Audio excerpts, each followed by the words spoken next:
Les habla Rafael Arraiz Luca desde Unión Radio y esto es Venezolanos. Hoy continuamos con el programa sobre Arturo Uslar Pietri. Le vamos a dedicar el programa completo a la revisión de su obra escrita.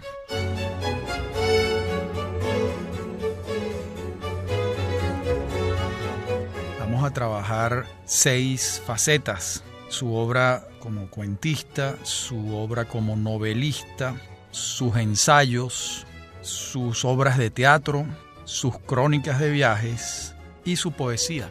6 facetas que iremos revisando, apuntando los elementos esenciales.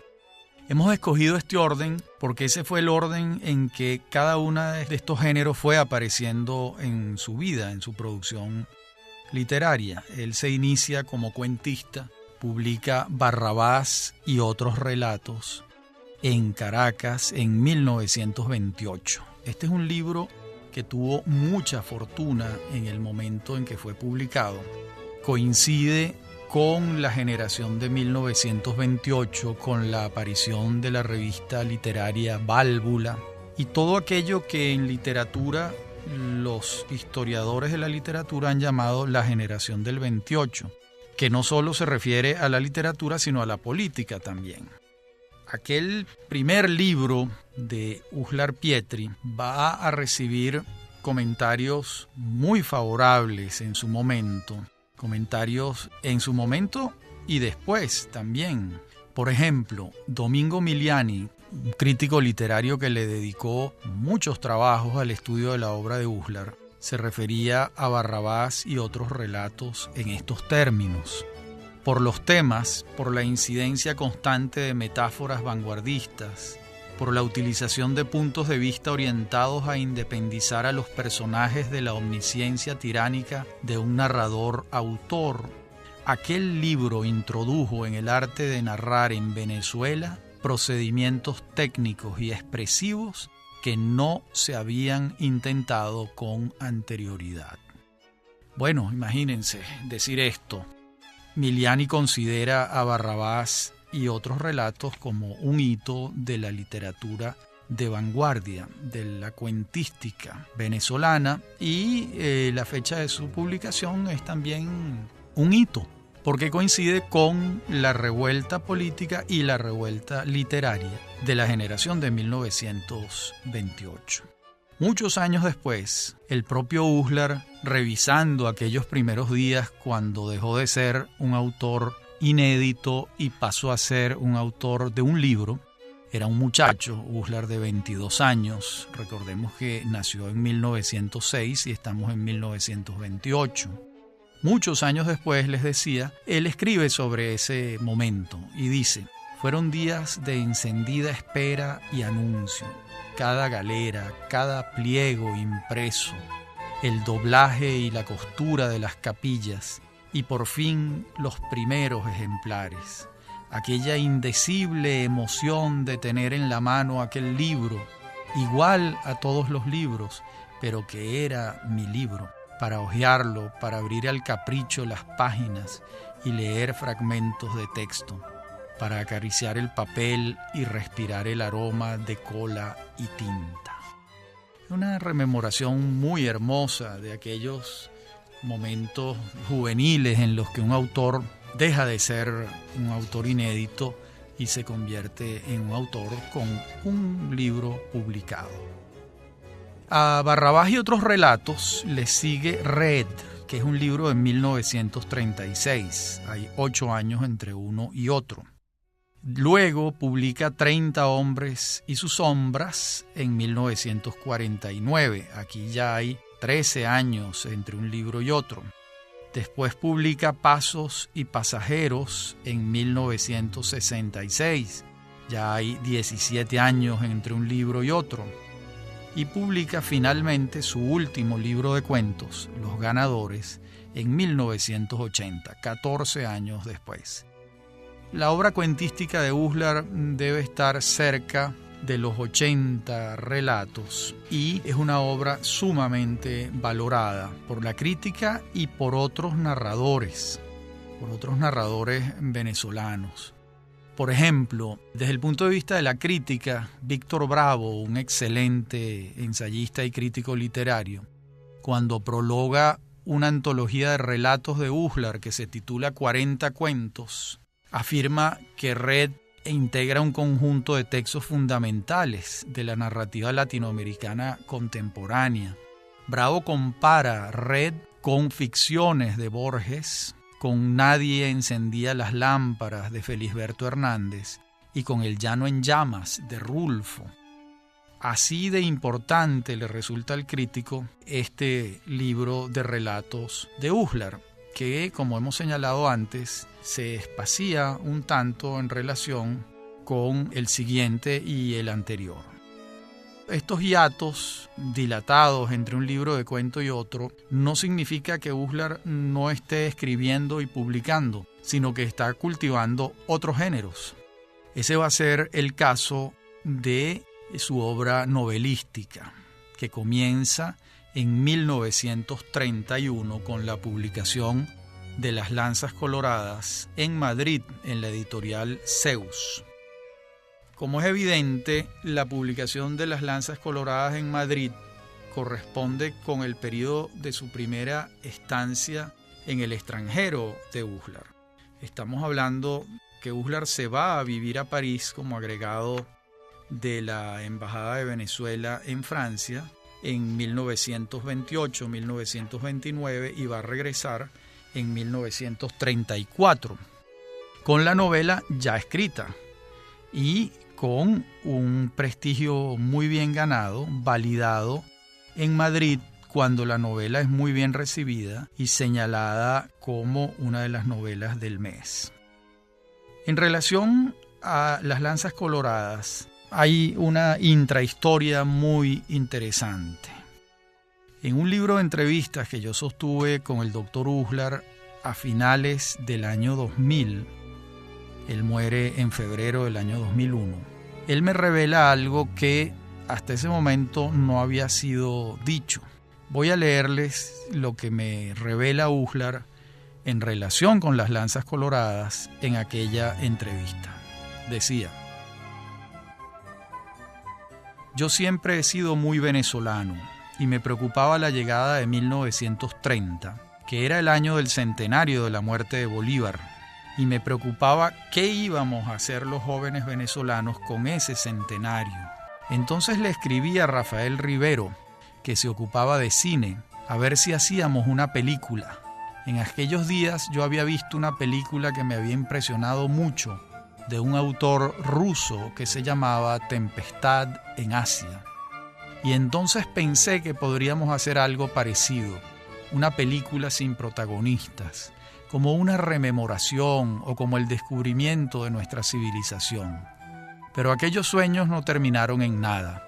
Y bueno, el guión que era Las Lanzas Coloradas se convirtió en una novela. Esta es la gran revelación que hace Uslar en ese momento. La primera versión de Las Lanzas Coloradas es un guión para cine que, como era de esperarse, estamos en 1929-30, no pudo realizarse. ¿Qué hace Uslar con su guión?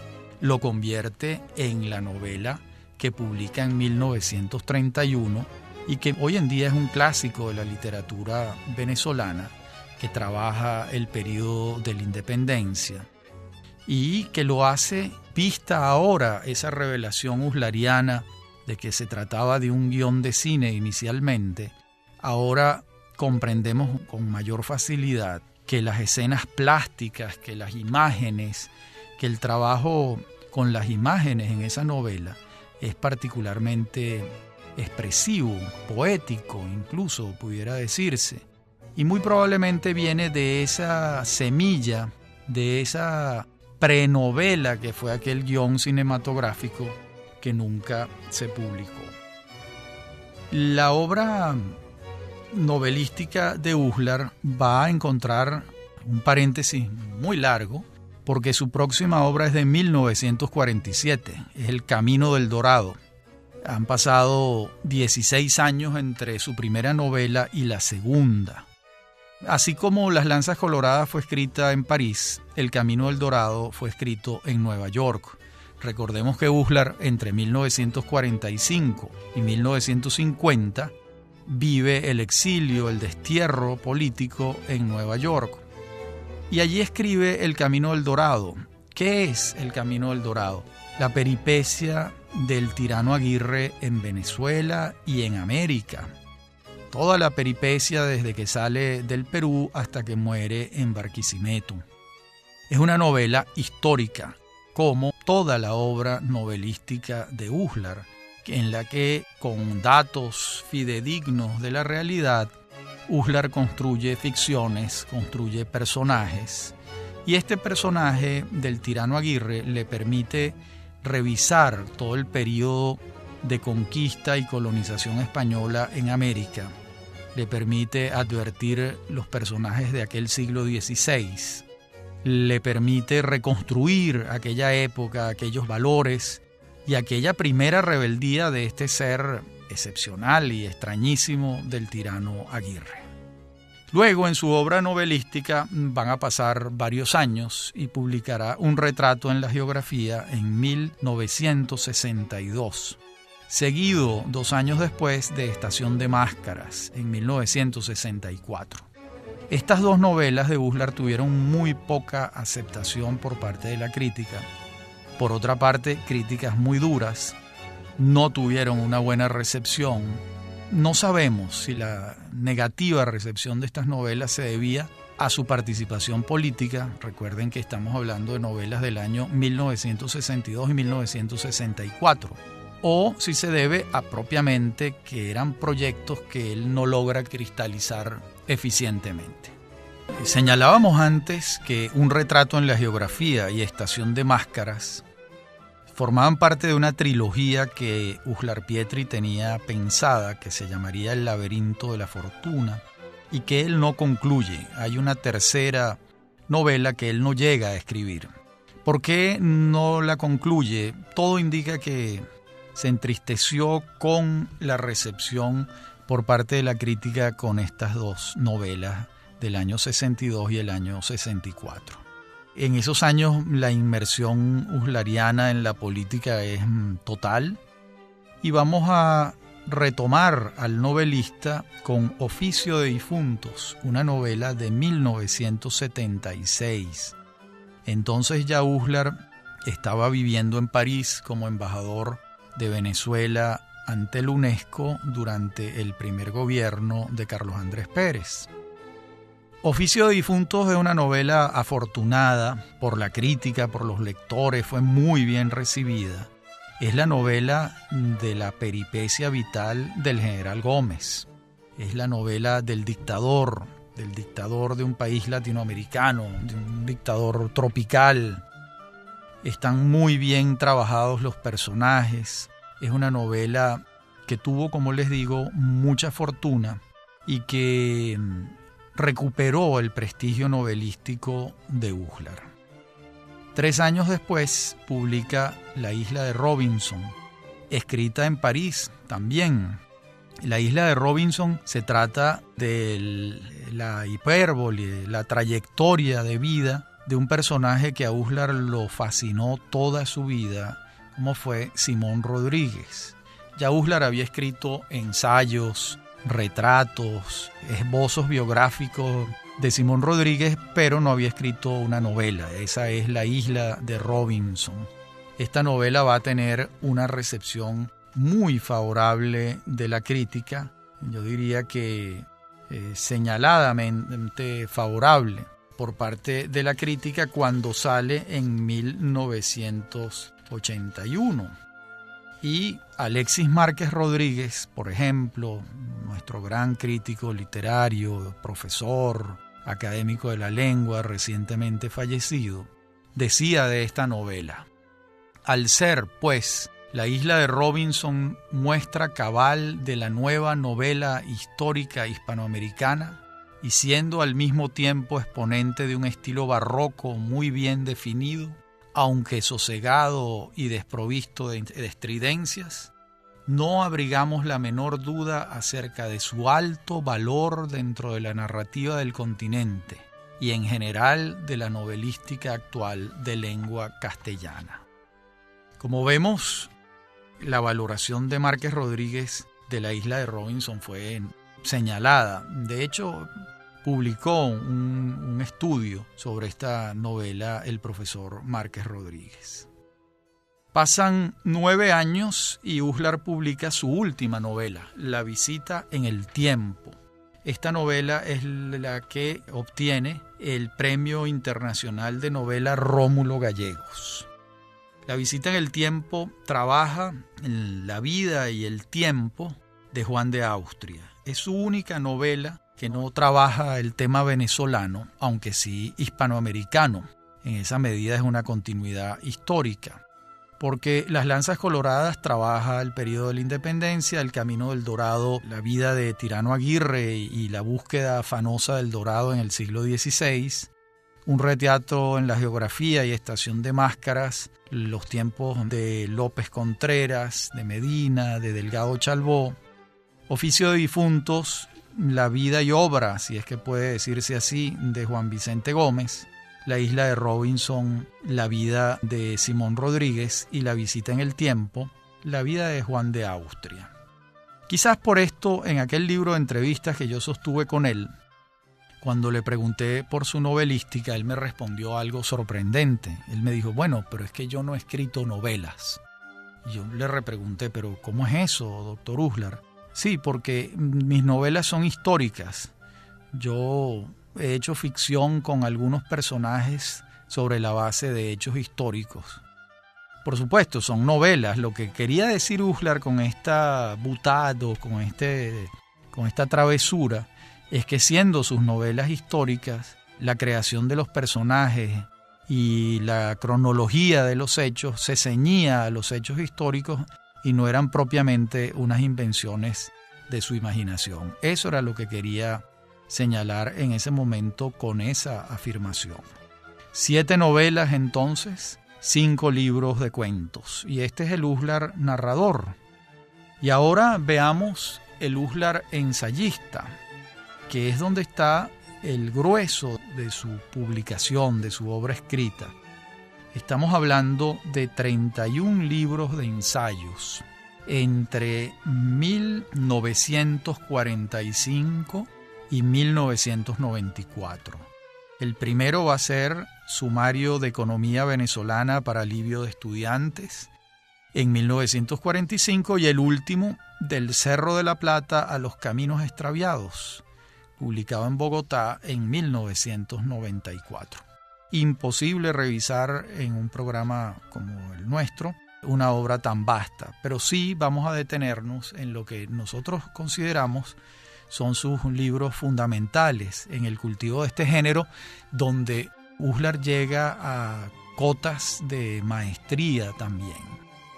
Su primer libro de ensayos, que lo señala como un ensayista importante, va a ser Letras y Hombres de Venezuela, un libro escrito en el exilio en Nueva York y publicado en el Fondo de Cultura Económica en México, la legendaria editorial mexicana que tanto servicio le ha prestado al mundo de habla hispana.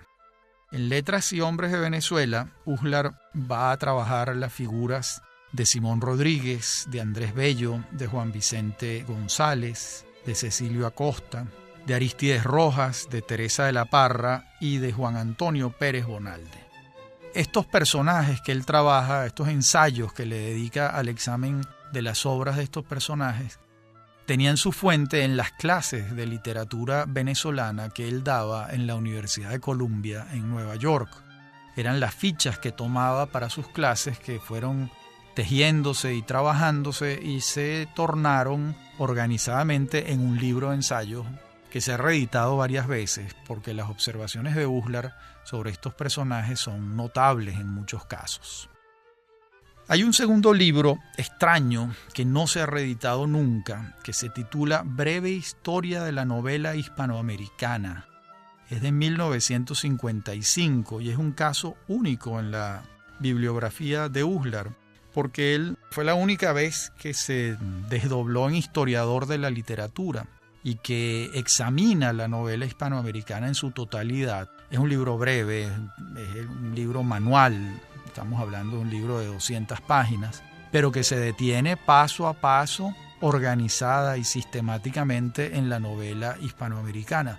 Ojalá se reeditara este libro porque tiene observaciones notables sobre este género que tanto éxito ha tenido en nuestro continente y que realmente ha sido el género bandera del continente latinoamericano en el mundo, porque a nosotros nos identifican como el boom latinoamericano y nuestros grandes autores reconocidos en todas partes del mundo son los novelistas, García Márquez, Vargas Llosa, Carlos Fuentes, etcétera, ¿no? Claro, este trabajo, esta breve historia de la novela hispanoamericana es de 1955. Él no está trabajando el boom porque no ha ocurrido, pero sí, ahí está quizás su valor añadido, sí está advirtiendo todo lo que vino antes del boom, que de alguna manera fue el germen, el proceso de gestación de lo que va a ocurrir en los años 60, apenas 5 o 10 años después de la publicación del estudio de Uslar. Es un libro valioso. En 1969 vamos a encontrar En busca del nuevo mundo, también publicado por el Fondo de Cultura Económica. Es un libro que recoge lo que fue una obsesión uslariana, el nuevo mundo. ¿Qué significa ser hispanoamericano? ¿De qué sustancia estamos hechos los habitantes de este nuevo mundo? ¿Cómo fue el proceso de mestizaje, de conquista, de colonización, de combinatoria, de ensamblaje de culturas africanas, europeas y originarias en el continente americano? Es un libro precioso, breve. Le sigue otro en 1972 que se llama La creación del nuevo mundo, muy parecido a este, en el que añade otros nuevos ensayos sobre el tema. Y también le sigue La otra América, que es un libro publicado por Alianza Editorial en Madrid en 1974. Estos tres títulos del 69, del 72 y del 74 recogen esa obsesión temática uslariana por lo que significa ser hispanoamericano. ¿Qué es esto, ser de este continente? Yo después señalaría con énfasis un libro excepcional de ensayos de Uslar. Se titula Fantasmas de dos mundos. Es un libro de 1979, publicado por Seix Barral. La mayoría de estos trabajos fueron escritos en París y realmente hay ensayos extraordinarios allí. Hay ensayos sobre Marcel Proust, sobre Reinaldo Hahn, sobre André Malraux, sobre Sartre, Neruda, Américo Castro, Picasso, Soto, Cruz Diez. Es un libro de ensayos universales, notable, bien escrito, profundo, que yo lo señalo como uno de los mejores libros de ensayos de Uslar Pietri. En la próxima parte del programa continuaremos con la revisión de la obra ensayística de este venezolano excepcional, Arturo Uslar. En el anterior del programa veníamos hablando de la obra ensayística de Uslar Pietri. Ahora comentamos un último libro de ensayos que juzgo muy valioso dentro de una producción muy amplia. Es la más amplia de toda su obra literaria. Estamos hablando de 31 títulos de ensayos. Ese libro se titula Godos, Insurgentes y Visionarios, publicado por Seix Barral en 1986. Allí vuelve Uslar sobre sus obsesiones y trabaja a personajes de la historia de Venezuela y lo hace con su destreza habitual. Yo lo señalaría como un libro importante. También hay una selección de su obra ensayística venezolana que la hizo Efraín Zubero para los cuadernos Lagobén en 1986. Se titula Medio Milenio de Venezuela.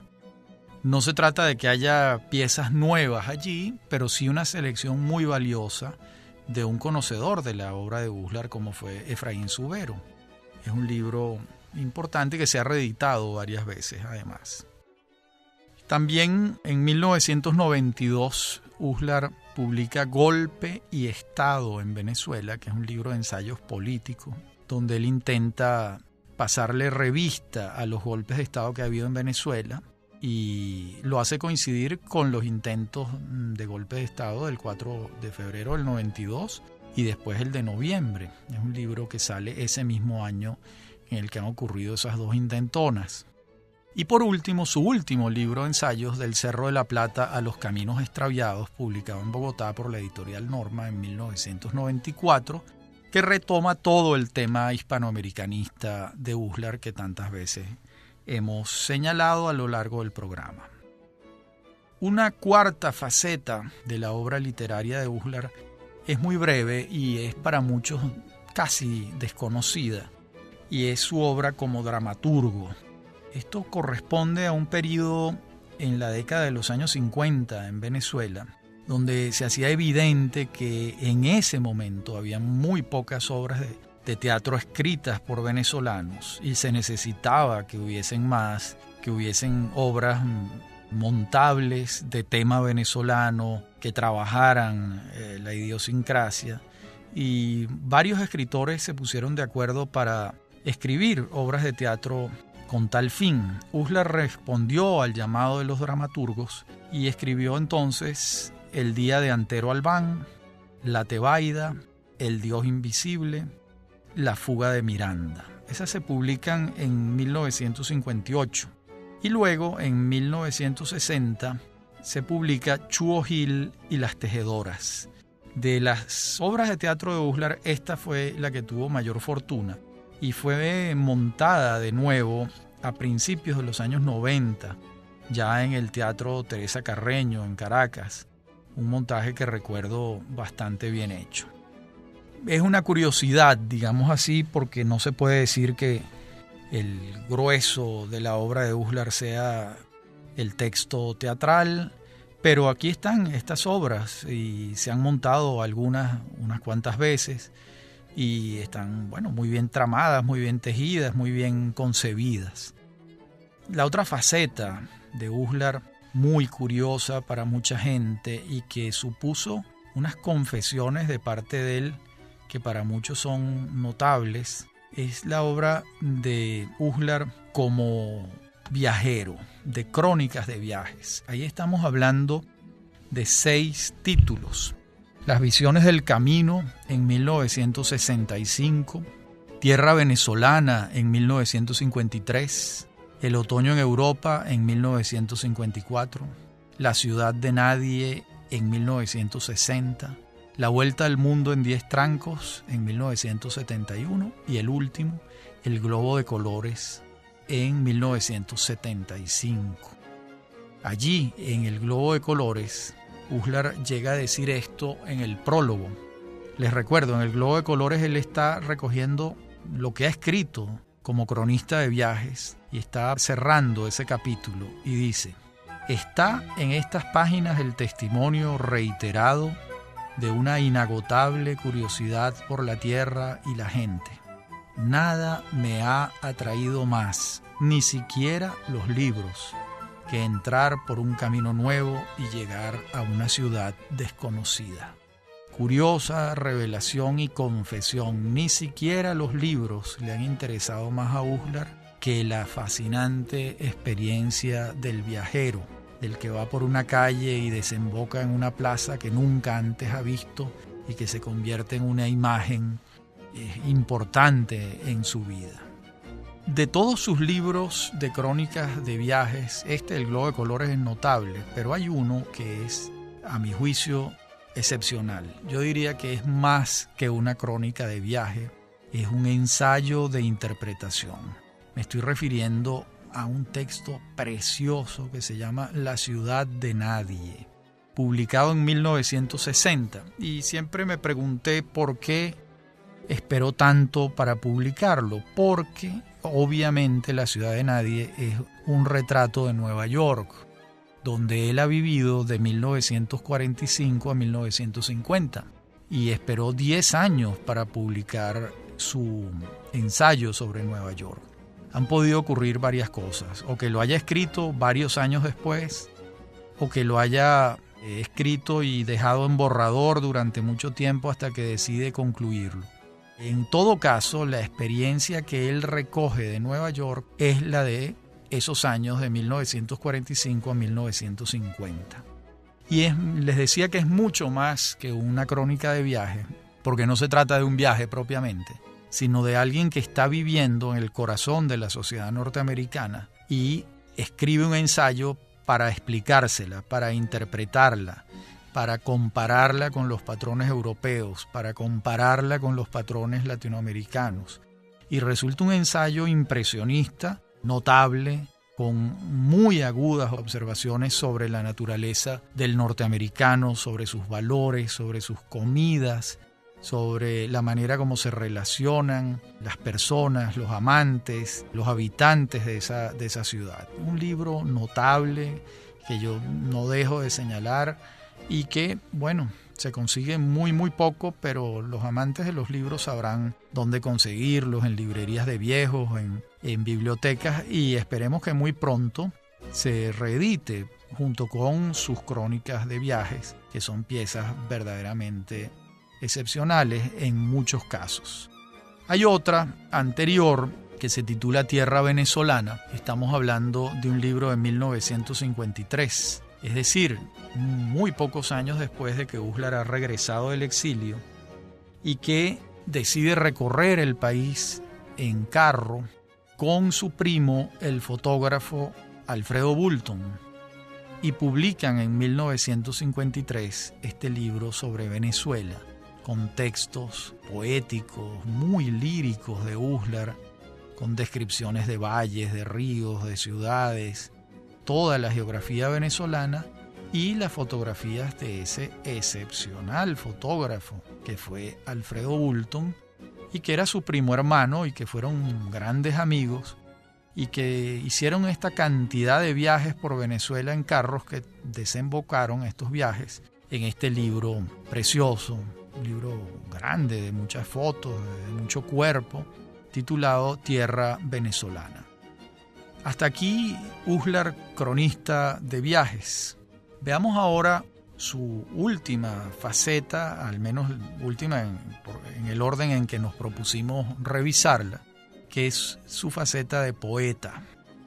Son 3 libros, 3 poemarios. Manoa, publicado en 1972. Escritura, publicado en 1979. Y El hombre que voy siendo, publicado en 1986. Manoa, el de 1972, como su nombre lo indica, su título lo indica, trabaja los temas hispanoamericanos que a Uslar siempre le tocaban la puerta. El Dorado, el descubrimiento del Dorado, el Nuevo Mundo. Es un poemario, yo diría que es un ensayo con la palabra poética, pero que lo que él hizo en poesía, lo mejor no está allí realmente. El otro, que se titula Escritura, es un caso muy hermoso de trabajo conjunto entre Jesús Soto, el gran artista cinético venezolano, y Uslar. Fue publicado en 1979. Evidentemente, es el resultado de la amistad muy estrecha que anudaron Uslar y Soto en los años en que Uslar vive en París, entre 1975 y 1979. Y Escritura es un poema que trabaja una obra de Jesús Soto que se titula Escritura, que no es solo una obra de Soto, es una serie de obras de Soto tituladas Escritura, y para una de ellas Uslar escribe este texto poético al que me estoy refiriendo.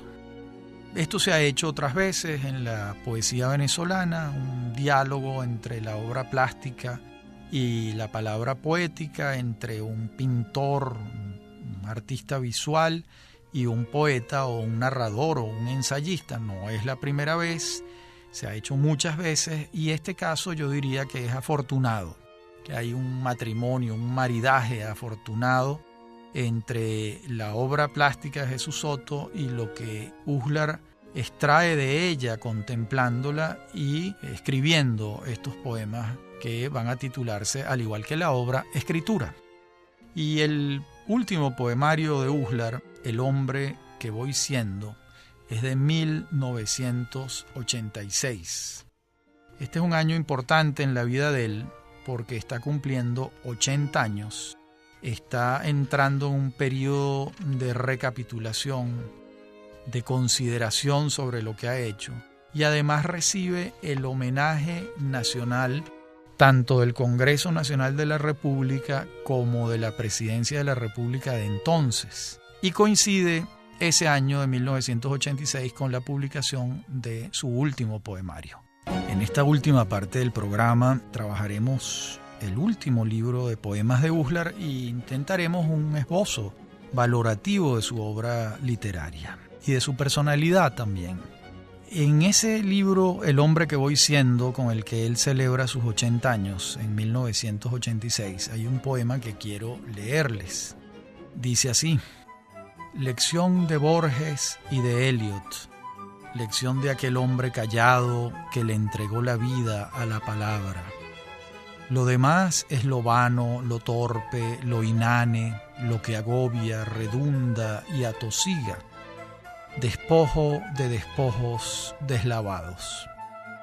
Del tumulto sin voz y sin sentido, del cetro de latón del rey leproso, de la cadena de oro y de la feria, irse libre y sereno. Quedarse solo a solas con lo que a solas se halla y se oye, metido en el adentro, en el meollo, en el magma nutricio y oscuro, con la sola palabra, no con el eco, ni el rumor, ni el ruido, con la sola palabra milagrosa. Este bellísimo poema, que es un canto al sentido y al valor de la palabra, y un canto a la sustancia, a la esencia, y una prescindencia de la feria, del ruido, de lo superfluo. Es un precioso poema que está allí en ese libro, que tiene momentos conmovedores, como también aquel poema que le dedica a su esposa, a Isabel Brown, que se titula Aniversario. No lo voy a leer, pero voy a referirme a él. Él es el único texto que le dedica a su compañera de toda la vida y hace un elogio de ella, de su dulzura, de su fervor de acompañante de tantos años en aquella vida azarosa y larga como fue la vida de Uslar. Estamos hablando de un hombre que vive 94 años y que publica bastante más de 50 títulos, como hemos visto, y que cultivó, como también podemos ver, todos los géneros, en algunos con aportes de maestría. En eso coincide la totalidad de la crítica en relación con la obra cuentística de Uslar. Allí es donde yo creo que están de acuerdo con la crítica literaria los mayores aportes que él hace a la literatura hispanoamericana. Pero no es nada desdeñable sus aportes con la novela, en particular con Las Lanzas Coloradas, con Oficio de Difuntos, con La Isla de Robinson y con La Visita en el Tiempo, y también con El Camino del Dorado. Son novelas importantes que significaron mucho para el desarrollo de la novela histórica venezolana y latinoamericana. Tampoco creo que se pueda prescindir de Uslar como ensayista, en lo absoluto. Creo que allí tenemos momentos de gran destreza, momentos importantes. Como les señalaba antes, se trata de su obra más extensa, y no estamos hablando de una obra menor cuando hablamos del ensayo de Uslar Pietri. Muy por el contrario, creo que estamos señalando una faceta de particular importancia. Uslar contó con el reconocimiento de sus compañeros de generación. De su obra hay testimonios elogiosísimos de un hombre tan severo y tan estricto como Mariano Picón Salas, que llega a decir que Uslar es el hombre más importante de la generación de la que el propio Mariano Picón formaba parte. Y después esto mismo lo refrenda su amigo de siempre, Miguel Otero Silva, quien llegó a decir que Uslar tenía la inteligencia mejor organizada y mejor amoblada del siglo XX venezolano. Esa fue la frase de Otero Silva. elogios que muy pocas veces uno escucha entre contemporáneos, porque entre contemporáneos siempre también las relaciones van a imantarse de envidias, de resquemores. Pues en relación con Uslar, por más que fue un hombre metido en la pelea de su tiempo, un hombre de su tiempo, vemos que varios de sus contemporáneos en aceras ideológicas distintas a la de él reconocían su inteligencia y sus aportes. En ese sentido, no fue un hombre que no recibió los reconocimientos en vida. Por el contrario, en los últimos años de su vida va a recibir, como dijimos antes, el Premio Internacional de Novela Rómulo Gallegos con la novela sobre Juan de Austria. Y también va a recibir el Premio Príncipe de Asturias en España. Para el momento en que él lo recibe, ese premio no lo había recibido ningún venezolano, ninguno. Muy poco tiempo después lo recibe Jesús Soto y un tiempo después lo recibe Jacinto Convit. Pero cuando Uslar es reconocido con el Premio Príncipe de Asturias, es en su momento el primer venezolano en ser reconocido con tan altísima distinción. Fue candidato al Premio Cervantes durante varias ediciones, siempre se señalaba que podía ganarlo. De hecho, se sabe que estuvo entre los finalistas del Premio Cervantes, pero no lo alcanzó. Allí no corrió con la fortuna que tuvo en otros momentos. En relación a los premios nacionales, los obtuvo todos, los premios nacionales de literatura en distintos géneros. Obtuvo reconocimientos infinitos, honoris causas de muchas universidades de Venezuela y del mundo. Distinciones de todo tipo. Realmente fue un hombre que, habiendo tenido una vida larga, de mucho trabajo, alcanzó el reconocimiento en su tiempo, el reconocimiento a su vida y a su obra. Y ahí queda su obra para ser leída por los venezolanos de hoy, para ser releída por quienes compartieron su tiempo histórico y para ser revisada una y mil veces y mantenerla viva en el imaginario del venezolano. Esta fue entonces la faceta de escritor de Arturo Uslar Pietri. La semana anterior revisamos su faceta de hombre público y esperamos haber dado un esbozo lo más completo posible sobre un venezolano prometeico, múltiple, diverso y que además cubrió tantos años del siglo XX venezolano, desde su primera aparición como cuentista en 1928 hasta su muerte en el año 2001, que estaba activo dando entrevistas y con su cabeza en perfectísimas condiciones de lucidez. Les habla Rafael Arraiz Luca. Me pueden contactar a través del correo electrónico rafaelarraiz@hotmail.com o de Facebook. Me acompaña en la producción Mary Sosa y en la dirección técnica Víctor Hugo Rodríguez y Fernando Camacho. Y esto es Venezolanos, un programa sobre el país y su historia.